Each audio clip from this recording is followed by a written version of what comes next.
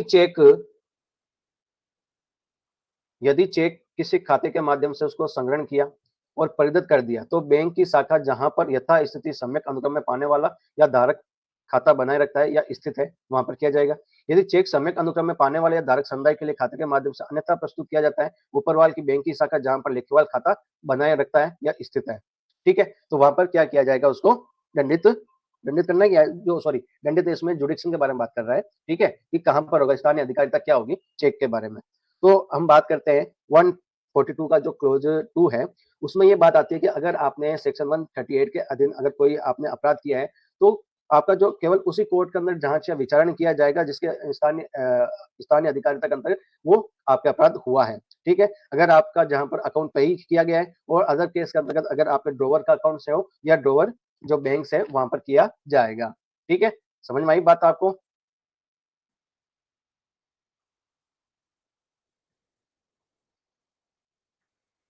चलिए, तो मैं अगर वापस लेकर चलूं वहां पर आपको, जब हम पढ़ रहे थे ये, इसमें क्या था कि सेक्शन 138 के अधीन कोई ऑफेंस हुआ,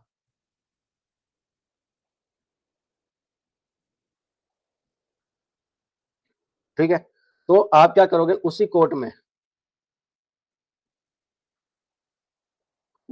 में क्या होगी, जांच या विचारण होगी, जहां पर आपका क्या है, अकाउंट है या अकाउंट पे ही है, या क्या हो जाएगा, अदर केस में यानी अदर मामले में, अदर केस में क्या होगा, अगर ड्रोवर का अकाउंट से हो,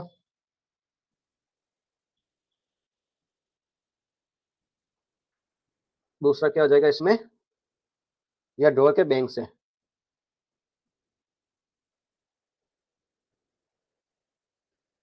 ठीक है, समझ में आया कुछ या नहीं आया।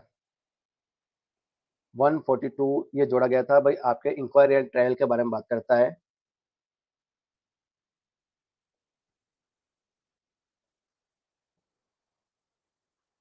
ठीक है, कब जोड़ा गया था, 15 जून 2015 को, समझ में आ गया ना। तो इस तरह से आपको करना है। चलिए, चलते हैं नेक्स्ट।